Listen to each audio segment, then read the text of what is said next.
Hello everyone, Sukriti here. तो students, आज मैंने आपके लिए थोड़ा एक डिफरेंट टॉपिक लिया है। ठीक है, जैसे कि आप सब जानते हो, आज पूरा वर्ल्ड जो है कोरोना की महामारी से जूझ रहा है। तो जो आज का हमारा टॉपिक है वो कोरोना वायरस के रिलेटेड ही है। मैं जानती हूँ ये आपके सिलेबस का पार्ट नहीं है, but being biology student you should know about it. देखो, ये जो कोरोना वायरस है, इसका आउटब्रेक, सिम्टम्स या प्रिवेंशन, ये आप सब जानते हो, लेकिन इसका जो इम्पोर्टेंट पार्ट है जो हमें पता होना चाहिए वो आज हम डिस्कस करेंगे। ठीक है, तो आज का हमारा टॉपिक है कि हम देखेंगे कि ये जो कोरोना वायरस है, इतना माइक्रोस्कोपिक सा वायरस है जो ये हमारी बॉडी में आके इन्फेक्शन कैसे कॉज करता है। ठीक है, हम इसका इन्फेक्शियस मैकेनिज्म समझेंगे, इन्वेजिव मैकेनिज्म समझेंगे, कैसे हमारी बॉडी में आके इन्फेक्शन जो है वो कॉज करता है। ठीक है, तो आज का हमारा टॉपिक ये है infectious invasive mechanism of corona virus. आज हम ये डिटेल में पढ़ेंगे कि इन्फेक्शन कैसे कॉज करता है। ओके, कोरोना वायरस से पहले मैं थोड़ा आपको वायरस का ब्रीफ में बताऊं कि वायरस होता क्या है। बेसिकली हम किस माइक्रो ऑर्गेनिज्म को एक वायरस जो है बोल सकते हैं। देखो, वायरसेस जो हैं ये एक्सट्रीमली स्मॉल माइक्रो ऑर्गेनिजम्स होते हैं, पैथोजेनिक होते हैं, एक्सट्रीमली हाईली इन्फेक्शियस होते हैं, और ये जो इजिली ट्रांसमिटेड होते हैं, एक पर्सन से या एक ऑर्गेनिज्म से दूसरे ऑर्गेनिज्म से ये इजिली ट्रांसमिटेड होते हैं। फिर देखो, इनमें एक एबिलिटी होती है कि ये अपने आप को इन्वायरमेंट के हिसाब से अल्टर कर लेते हैं। मीन्स कि अपनी शेप को, अपने फंक्शन को ये इन्वायरमेंट के हिसाब से एडजस्ट कर लेते हैं, उस हिसाब से मॉडिफाई कर लेते हैं। फिर हम इनके जेनेटिक मटेरियल की बात करें तो देखो, हम ह्यूमन बींग्स का केस कंसीडर करें तो हमें जेनेटिक मटेरियल होता है डीएनए और आरएनए, दोनों प्रेजेंट होते हैं। लेकिन जो वायरसेस होते हैं इनमें या तो सिर्फ डीएनए होगा, दे ईदर कंटेन डीएनए और आरएनए। ठीक है, यहाँ पे इनमें सिर्फ डीएनए होगा या आरएनए होगा, लेकिन दोनों नहीं प्रेजेंट होते हैं, बट नेवर बोथ। ठीक है, इनमें या तो सिर्फ डीएनए होगा या आरएनए होगा, दोनों जो है वो प्रेजेंट नहीं होते हैं। अब देखो, वायरस का जो सबसे इन्फेक्शियस पार्ट होता है वो होता है उसका जीनोम, जेनेटिक मटेरियल।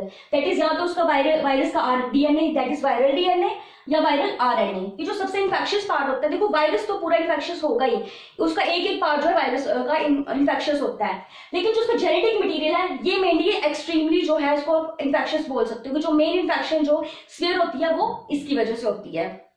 ठीक है, हमने थोड़ा ब्रीफ में वायरस के बारे में देखा। अब हम कोरोना वायरस के बारे में देखें तो देखो, कोरोना वायरस, इसका साइंटिफिक हम नेम देखें तो इसका साइंटिफिक नेम है कोरोना वीरिने, दैट इज कोरोना वीरिने। और देखो, ये बायोलॉजिकल नॉमेनक्लेचर के रूल्स हैं। अगर हम कोई साइंटिफिक नेम लिखते हैं तो हमें उसको अंडरलाइन करना होता है। ठीक है, तो हमें इसको अंडरलाइन करना होता है। तो ये क्या है, कोरोना वायरस का scientific name that is corona virinae. अब जैसे कि आप सब जानते हो, ये जो कोरोना वायरसेस है इसका आउटब्रेक हुआ था 2019 में चाइना में।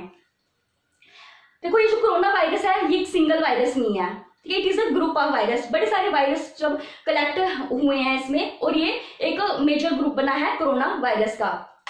और ये मेनली जो इन्फेक्शन कॉज करते हैं बर्ड्स और मैमल्स में ये मेनली इन्फेक्शन कॉज करते हैं, कौन, कोरोना वायरस।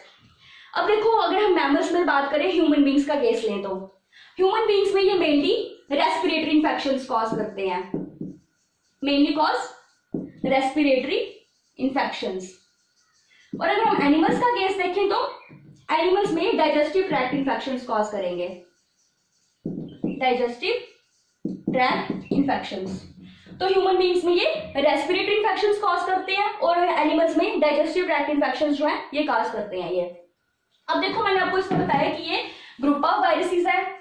तो अभी तक हमारे पास जो 3 स्ट्रेन्स जो है, मेनली जो मोस्ट कॉमन स्ट्रेन्स हैं वो डिटेक्ट हुई हैं, किसकी, कोरोना वायरस की। कौन कौन सी, सार्स, दूसरी मर्स, एंड थर्ड वन है कोविड-19। ठीक है, अभी तक 3 स्ट्रेन्स है हमारे पास, सार्स, मर्स एंड कोविड-19। ये क्या है, सीवियर एक्यूट रेस्पिरेटरी सिंड्रोम, और ये mild east respiratory syndrome, corona virus disease 19। इसका आउटब्रेक जो है 2019 में हुआ था, तो उसके बेसिस पर ही इसकी नेमिंग करी गई है कोविड-19।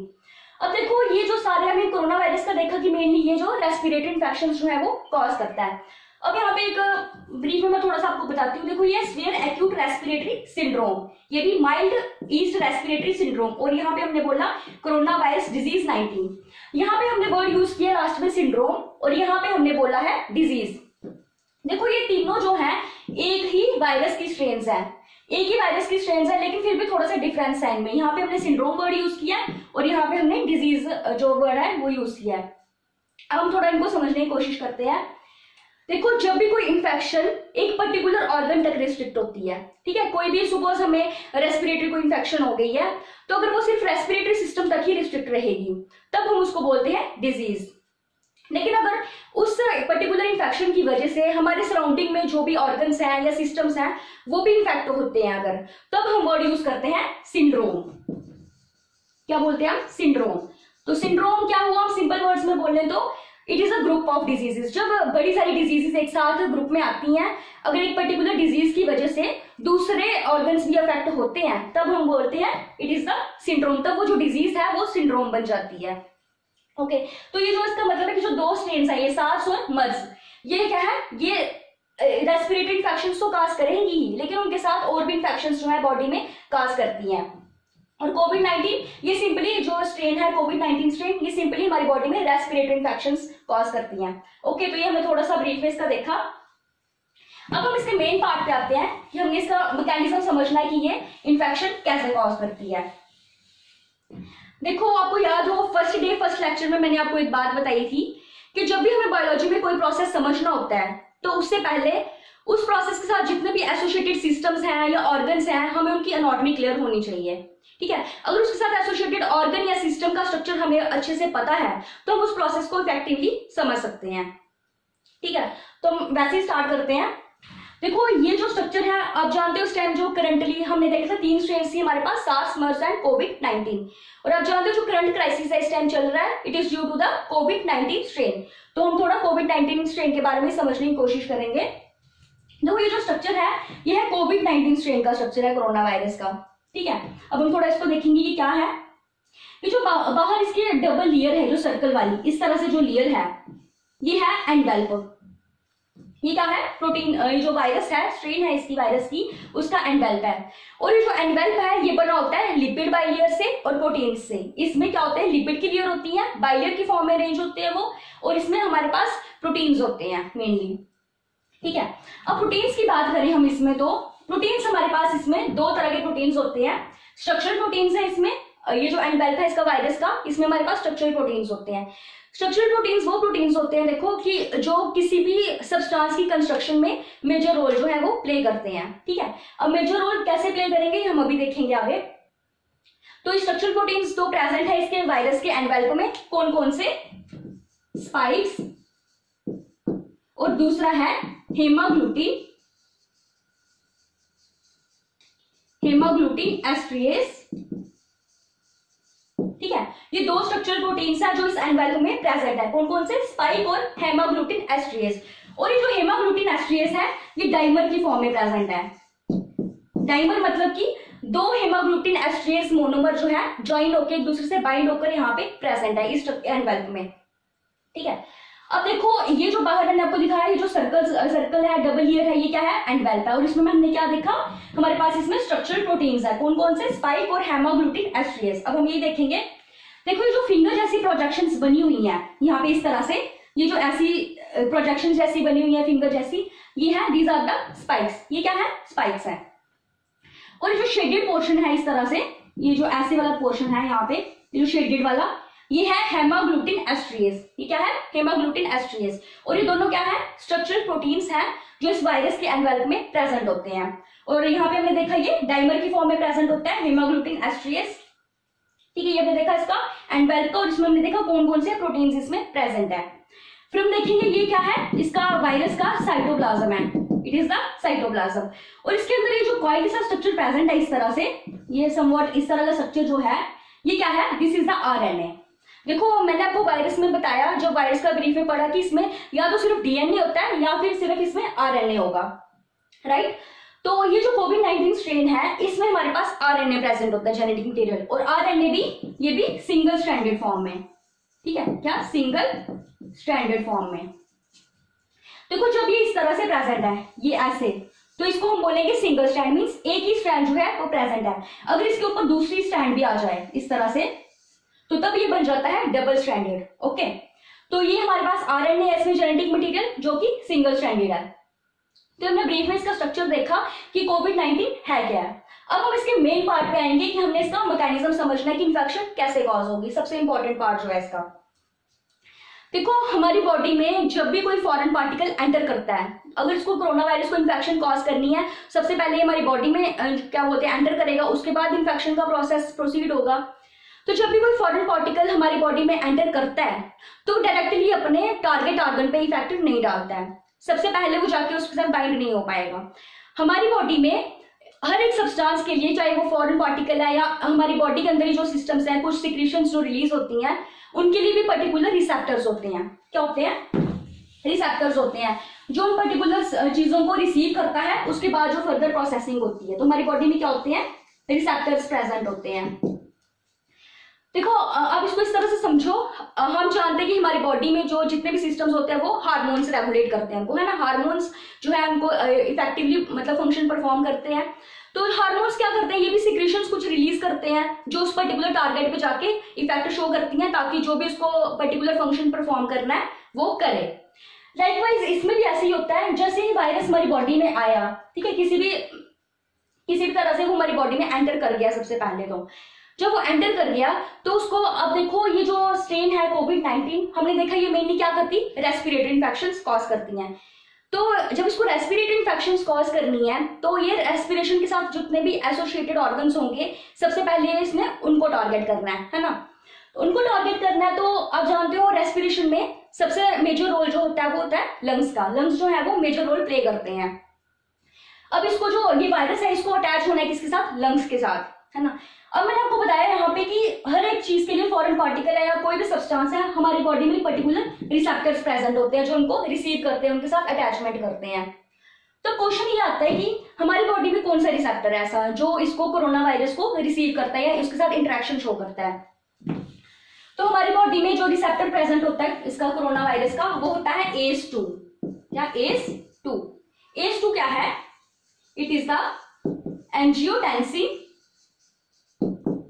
Converting enzyme 2। ठीक है, ACE2 क्या है? Angiotensin converting enzyme. ये है हमारी बॉडी में रिसेप्टर किसका? कोरोना वायरस का। जो हमारी बॉडी में ACE2 रिसेप्टर है ये इस कोरोना वायरस के साथ इंटरेक्ट करता है। तो अब ACE2 कहां प्रेजेंट होगा? अब देखो ये जो मैंने आपको बताया जो वायरस है कोरोना वायरस, ये मेनली रेस्पिरेटरी इन्फेक्शंस कॉज करते हैं ह्यूमंस में, और एनिमल्स का केस लेंगे तो डाइजेस्टिव ट्रैक्ट इन्फेक्शंस कॉज करेंगे। और अभी हमने देखा इसका रिसेप्टर कौन है? ACE2 angiotensin converting enzyme 2। तो इतना तो हम समझ गए कि ये जो ACE2 एंजाइम है, ये ACE2 जो रिसेप्टर है ये प्रेजेंट होगा कहाँ पे? या लंग्स में प्रेजेंट होगा, या फिर ये क्या बोलते हैं डाइजेस्टिव सिस्टम में। वो डाइजेस्टिव सिस्टम में भी कहाँ? जो हमारी स्मॉल इंटेस्टाइन की जो वॉल होती है, लाइनिंग होती है, उसमें ये प्रेजेंट होता है। और जो लंग्स की एपिथेलियल वॉल है उसमें ये प्रेजेंट होगा ACE2 एंजाइम। ठीक है, अब तक हमने रिसेप्टर का देखा। अब देखो जो इन्फेक्शन है वो स्टार्ट कैसे होगी। अभी तक हमने इसका थोड़ा ब्रीफ में सभी जाना, अब हम देखेंगे इन्फेक्शन कैसे स्टार्ट होगी। देखो हमने देखा ACE2 एंजाइम रिसेप्टर जो है ये रिसीव करता है किसको? कोरोना वायरस को। अब ये क्वेश्चन आता है कि इसमें कौन सा पार्ट है कोरोना वायरस का जो इसके साथ इंटरेक्ट करेगा ACE2 जो रिसेप्टर है उसके साथ। इसमें हमारे पास एनवेल्प भी है। बाहर वाला स्ट्रक्चर देखो तो यहाँ पे हमारे पास क्या है? एनवेल्प है। ये स्ट्रक्चरल प्रोटीन्स है स्पाइक और हेमाग्लूटिन एस्ट्रियस। तो ये दो बाहर हमारे पास स्ट्रक्चर है। तो इन दोनों में से ही कोई एक जो है वो उस रिसेप्टर के साथ इंटरेक्ट करेगा। तो ये जो स्पाइक्स हैं इसमें, ये जो वायरस के एनवेल्प में स्पाइक्स हैं, ये इंटरेक्ट करती हैं किससे? ACE2 एंजाइम के साथ। ठीक है, ये जो स्पाइक्स हैं ये इंटरेक्ट करती हैं किससे? ACE2 रिसेप्टर जो हमारी बॉडी में प्रेजेंट है, लंग्स की लाइनिंग में जो प्रेजेंट होगा, सबसे पहले इंटरेक्शन होगी। जैसे ही ये इंटरेक्शन होती है तो उससे क्या होता है? ये जो स्पाइक है, स्पाइक क्या हो गया? ACE2 है हमारी बॉडी में रिसेप्टर। ठीक है, ACE2 क्या है? रिसेप्टर। तो स्पाइक्स क्या है? जो वायरस स्पाइक्स है, जैसे ही हमने ACE2 रिसेप्टर के साथ इंटरेक्ट किया तो इस इंटरेक्शन से क्या होता है? ये जो कॉम्प्लेक्स बना हमारे पास, ठीक है, क्या? Receptor spike complex.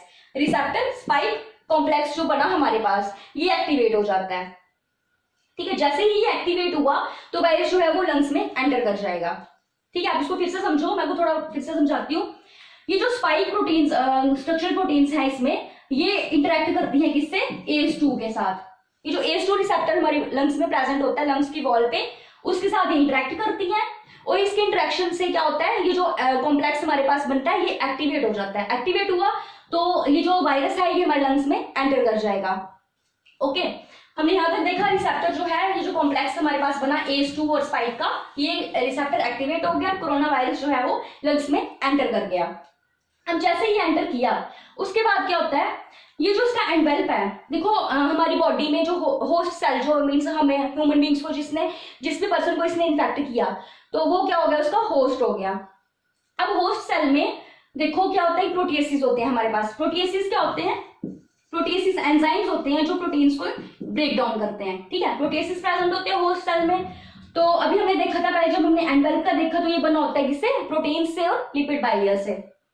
तो क्या होता है, जो प्रोटिएसिस होते हैं होस्ट सेल के, ये सेल वेल्प को ब्रेक करना स्टार्ट कर देते हैं। ठीक है, ये एनवेल्प क्या होता है, ये ब्रेक होना स्टार्ट हो जाएगा इस तरह से।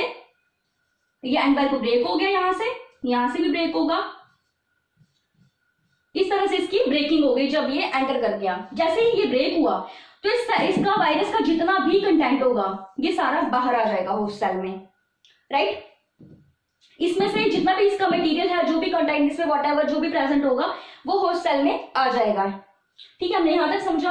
अब जैसे ही ये होस्ट सेल में आया तो अब देखो, जब मैंने आपको एनिमल सेल पढ़ाया था तो मैंने आपको बताया था कि अगर सपोज हमारे पास कोई सेल है तो इसमें हमारे पास साइटोप्लाज्म होगा और जितनी भी सेल ऑर्गेनेलिज होती हैं, चाहे वो माइटोकॉन्ड्रिया हो गया, एंडोप्लाज्मिक रेटिकुलम हो गए, राइबोसोम्स या व्हाटएवर जो भी प्रेजेंट होती है ऑर्गेनेलिज, वो सारी साइटोप्लाज्म में प्रेजेंट होती हैं। ठीक है, सपोज ये माइटोकॉन्ड्रिया हो गया, ये राइबोसोम्स हो गए, ये एंडोप्लाज्मिक रेटिकुलम हो गया, इस तरह से। ठीक है, ये सारे ऑर्गेनेलिज जो है इसमें प्रेजेंट होंगी। अब देखो क्या होगा, जैसे ही इसका कंटेंट सारा बाहर आया, साइटोप्लाज्म भी इसका बाहर आया, और ये जो मेन जो पार्ट है इसका इन्फेक्शियस पार्ट आरएनए जो इसका जेनेटिक मटेरियल है, ये भी ये यहां से बाहर आ जाएगा, होस्ट सेल में एंटर कर जाएगा। होस्ट सेल के साइटोप्लाज्म में जैसे ही ये आया तो ये आरएनए क्या करेगा, देखो जब मैंने आपको सेल ऑर्गेनेलिज पढ़ाई थी मैंने आपको बताया था कि जो आरएनए है ये आगे जाके क्या करता है, राइबोसोम्स के साथ अटैच करता है ना। ये मैंने आपको याद हो तो राइबोसोम के साथ अटैच करता है और उसके बाद आगे प्रोटीन की सिंथेसिस होती है, राइट। तो वैसे ही जैसे ये जो आरएनए है, वायरल आरएनए, ये क्या है, वायरस का RNA, that is viral RNA. अब ये वायरल आरएनए जैसे ही एंटर करेगा होस्ट सेल में तो ये भी क्या करेगा, ये भी राइबोसोम्स को ढूंढेगा ताकि उनके साथ अटैच हो पाए। तो अगर ये देखो, ये सपोज है सेल है, एनिमल सेल, होस्ट का सेल है ये, और ये यहाँ पे हमारे पास ऑर्गेनेलिज प्रेजेंट है। तो अब ये देखो, ये इस तरह से मैंने आपको स्ट्रक्चर दिखाया था कुछ एंडोप्लाज्मिक रेटिकुलम का, और यहाँ पे मैंने आपको दिखाया था कि इसकी सरफेस पे हमारे पास राइबोसोम्स प्रेजेंट होते हैं। ये जो डॉट जैसे स्ट्रक्चर है, दीज आर द राइबोसोम्स। ठीक है, जैसे ही वायरल आरएनए होस्ट सेल में एंटर करा तो ये भी इसमें क्या करेगा, राइबोसोम्स को ढूंढेगा। ठीक है, तो ये क्या करेगा, एंडोप्लाज्मिक रेटिकुलम की मेम्ब्रेन पे जो राइबोसोम्स होंगे वहां पे जाके अटैच कर जाएगा। ठीक है, इन्होंने वायरल आरएनए ने क्या किया, होस्ट सेल के में जो एंडोप्लाज्मिक रेटिकुलम की मेम्ब्रेन पे राइबोसोम्स प्रेजेंट थे उन पे जाके ये बाइंड कर गया। अब देखो, ये मैंने आपको जब फर्स्ट यूनिट पढ़ाया था तो उसमें मैंने आपको बताया कि जो आरएनए है राइबोसोम्स पे अटैच करते हैं, उनमें एक मशीनरी फॉर्म होती है जो राइबोसोमल आरएनए है जो बनता है, उसके आगे मशीनरी बनती है जिससे हमारे पास फर्दर जो है वो प्रोटीन्स की फॉर्मेशन होती है, राइट। वैसे ही अब यहाँ पे ये राइबोसोम्स जो है यहाँ पे आके बाइंड कर गए, वायरल आरएनए जो है ये राइबोसोम्स के साथ बाइंड कर गया। तो उसके बाद क्या होगा, वायरल प्रोटीन्स हमारे पास बनना स्टार्ट हो जाएंगे।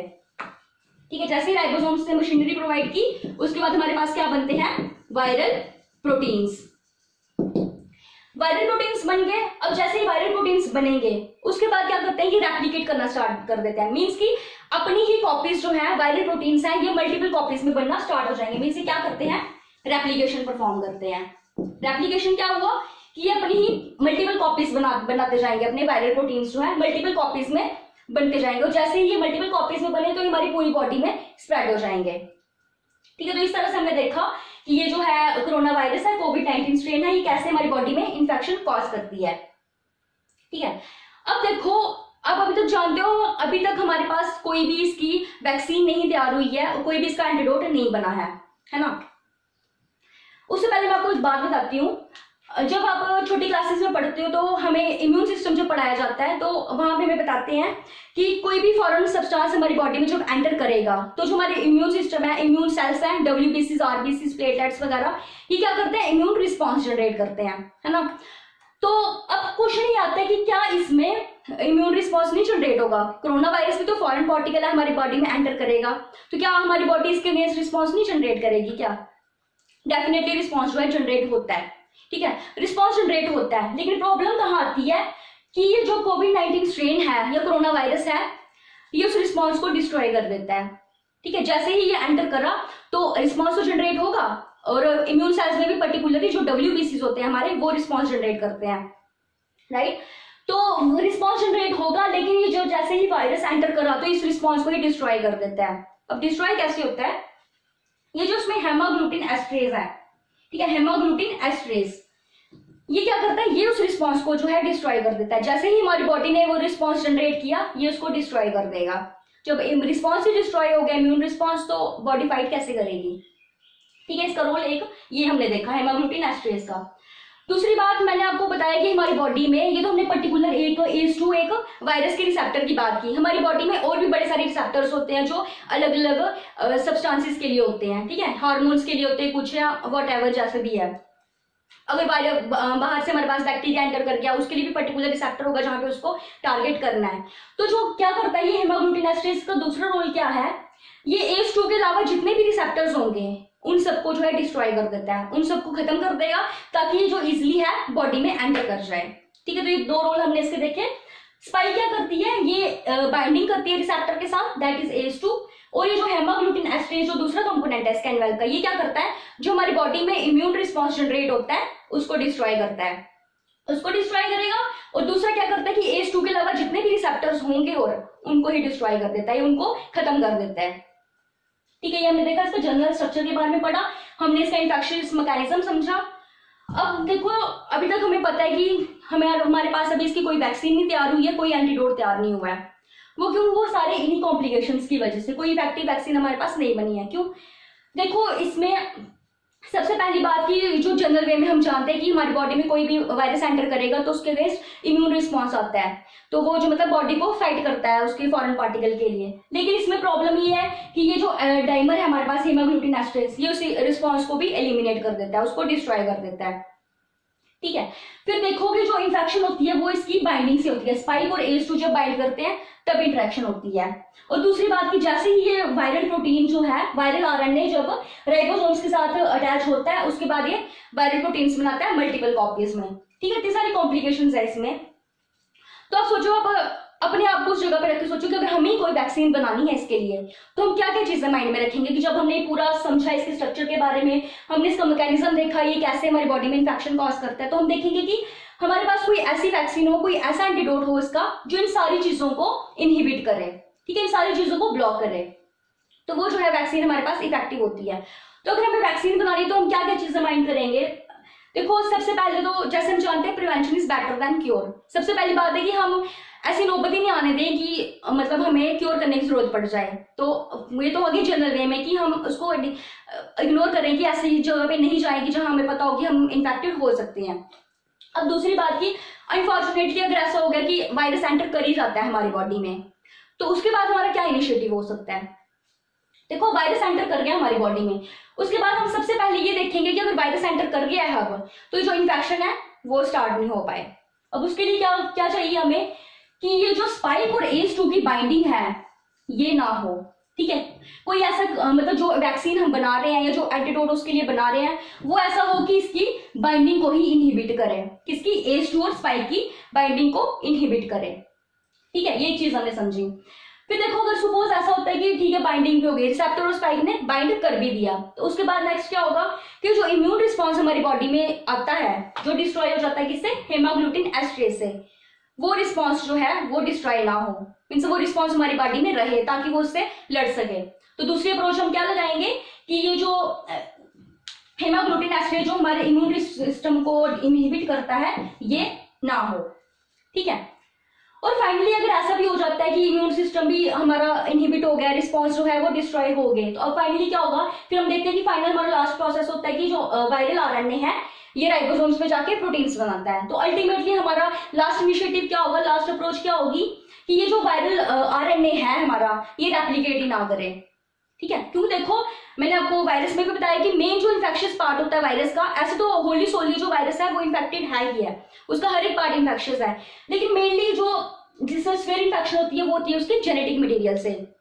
तो अगर ऐसा हो कि ये जो वायरल आरएनए है यही रेप्लिकेट नहीं कर पाए हमारी बॉडी में, इसकी मल्टीपल कॉपीज जो है वो नहीं बन पाए, तो उससे जो है हमारी जो वैक्सीन है वो सक्सेसफुल हो सकती है। ठीक है, तो यही सारे रीजन है।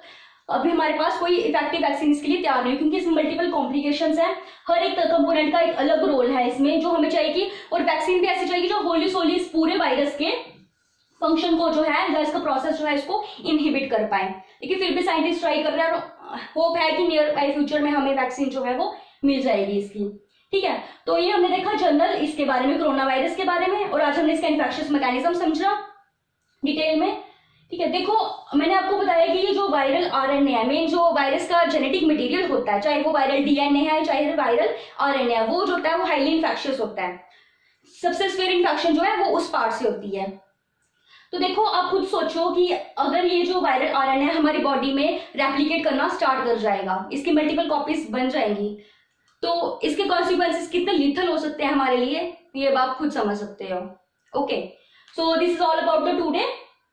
Tomorrow we will move forward with the next topic of your syllabus. So thank you.